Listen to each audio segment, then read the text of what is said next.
माननीय प्रधानाचार्य महोदय और सभी साथी शिक्षकजन, प्यारे बच्चों, आज जैसा कि आपको पता है आज 24 दिसंबर है और 24 दिसंबर को हम लोक सांस्कृतिक दिवस के रूप में मनाते हैं।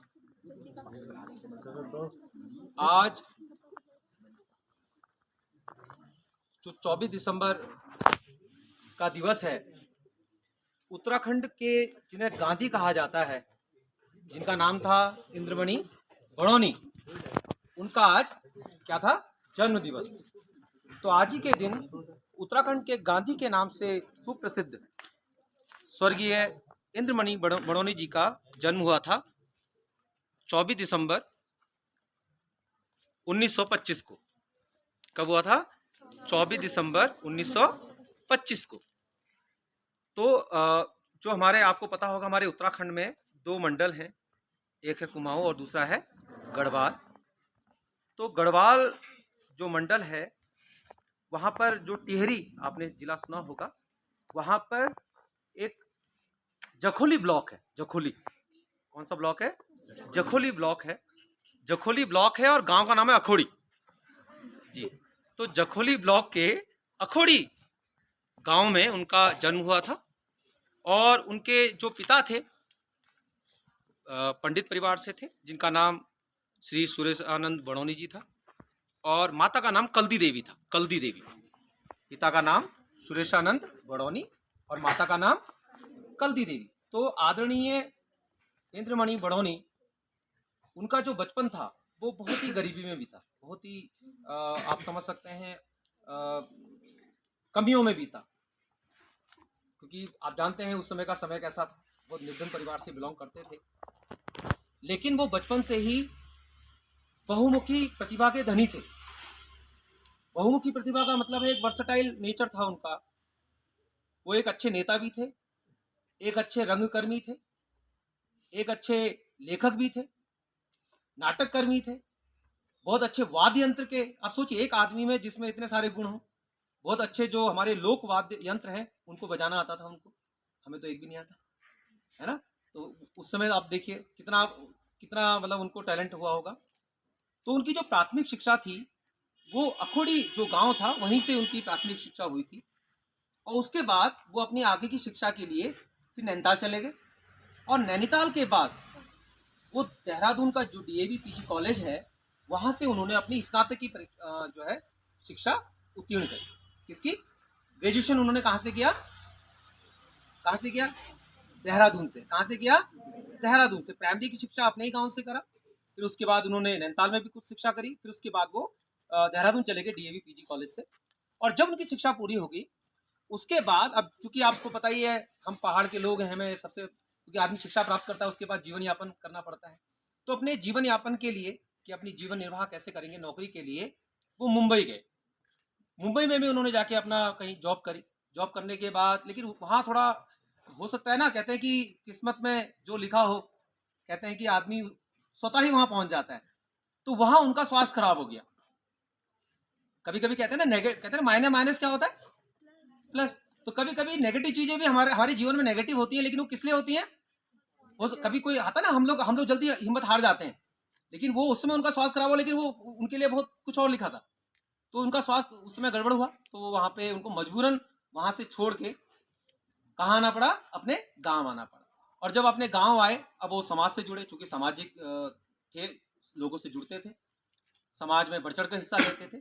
तो धीरे धीरे सबसे पहले जब उनकी लोगों में उनकी जन में अच्छी पकड़ हो गई, तो उन्होंने सर्वप्रथम जो अखोड़ी गांव था वहां के ग्राम प्रधान का चुनाव लड़ा और वो सर्वप्रथम क्या बने? वहां के ग्राम प्रधान बने। फिर ग्राम प्रधान बनने के बाद वहां से उनका एक राजनीतिक करियर स्टार्ट हुआ और उसके बाद वो चूंकि अखोड़ी गांव के ग्राम प्रधान बने और अखोड़ी जो ग्राम था वो जखोली ब्लॉक में आता था, तो उसके बाद वो जखोली के ब्लॉक प्रमुख बने। पूरे ब्लॉक के क्या बने? ब्लॉक प्रमुख बने। और जब हमारा, अगर हम 1900 लगभग 60-61 की अगर उस समय की बात कहें, तो उस समय जो हमारा क्या कहते हैं उत्तर प्रदेश उस समय प्रांत था, पता ही होगा आपको, उत्तराखंड तो बहुत बाद में बना। तो उस समय वहां पर जो एक देवप्रयाग होने को है, वो आज उत्तराखंड में, लेकिन पार्ट किसका था उस समय? क्योंकि उत्तराखंड एग्जिस्ट नहीं करता था, उत्तराखंड उसमें यूपी का पार्ट था। तो उस समय वहां की जो देवप्रयाग की सीट है, वहां से वो विधायक चुने गए। क्या चुने गए? एमएलए चुने गए, विधायक चुने गए।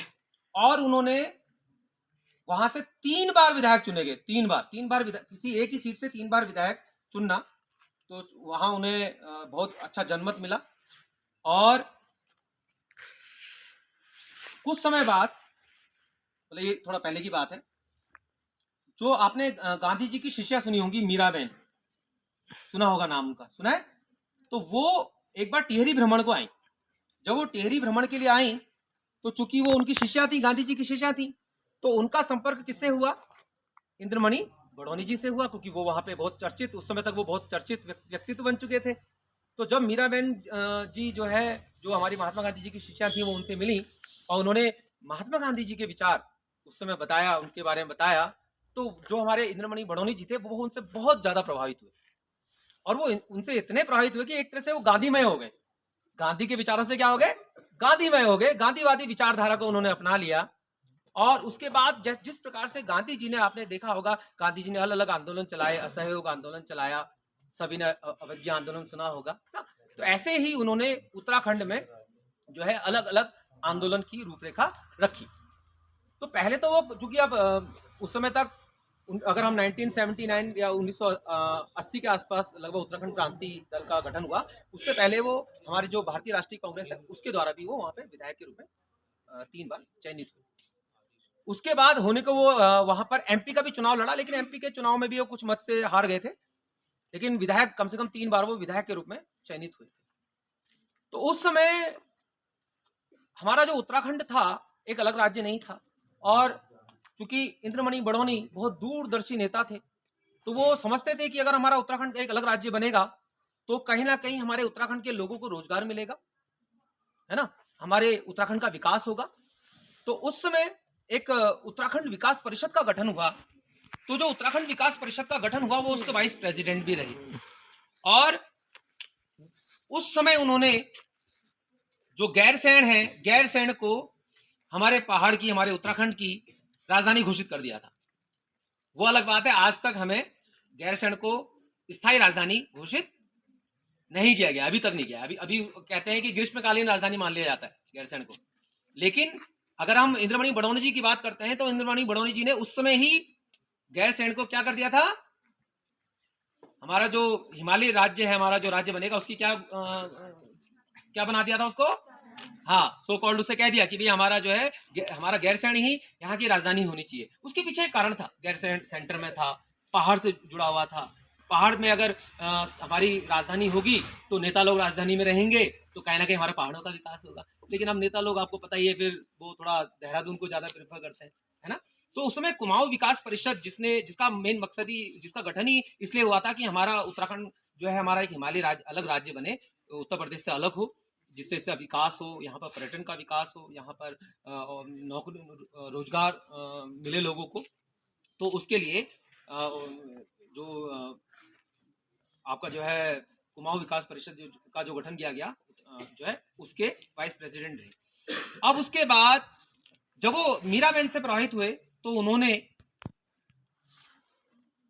पिथौरागढ़ में एक जगह है तवा घाट करके, पिथौरागढ़ में एक जगह जो तवा घाट है, वहां से उन्होंने देहरादून तक पैदल यात्रा करी।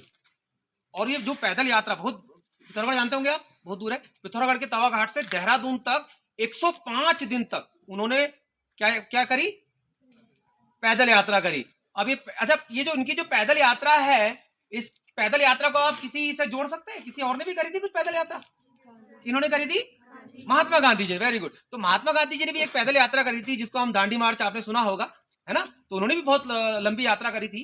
तो उसी से प्रेरित होकर, क्योंकि वो गांधीवादी हो गए थे, तो उसी से प्रेरित होकर उन्होंने 105 दिन की इतनी लंबी यात्रा करी। और इसका मकसद था, खाली यात्रा करने का मकसद नहीं था कि बस घूमने, उसका मकसद था कि वो इतने लंबे जो यात्रा कर रहे थे, उसमें गांव गांव गए, लोगों को जोड़ा, लोगों से जुड़े, लोगों को समझाया कि उत्तराखंड अलग राज्य क्यों बनना चाहिए, क्यों उत्तराखंड का एक अलग राज्य होना चाहिए, उत्तराखंड के राज्य की जरूरत क्यों है ना?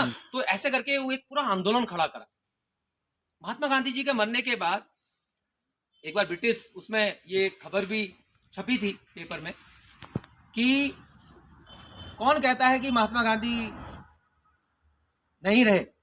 अगर तुम्हें एक जीता जागता महात्मा गांधी देखना है तो महात्मा गांधी आज भी उत्तराखंड की धरती पर मौजूद है। और ये किसके लिए कहा गया था पता है आपको? किसके लिए कहा गया था? इंद्रमणि बड़ौनी जी के लिए। तो इंद्रमणि बड़ौनी जी अपना एक ऐसा व्यक्तित्व बना दिया था उन्होंने, तो उस समय वो उत्तराखंड के बहुत मतलब माने जाने नेताओं में से एक माने जाते थे। बाद में 1979 और 80 के आसपास उत्तराखंड क्रांति दल का गठन हुआ, और उत्तराखंड जो क्रांति दल का गठन हुआ उसका मकसद ही उत्तराखंड का निर्माण था। तो जो हमारे इंद्रमणि बड़ौनी है, क्योंकि उन्होंने महात्मा गांधी जी के पद चिन्हों पर चलते हुए इतना बड़ा एक आंदोलन जो है स्टार्ट किया, इसीलिए उत्तराखंड में उन्हें क्या कहा जाता है? उत्तराखंड के गांधी। इंद्रमणि बड़ौनी जी को हम उत्तराखंड का गांधी भी कहते हैं, क्योंकि वो लोक कर्मी थे।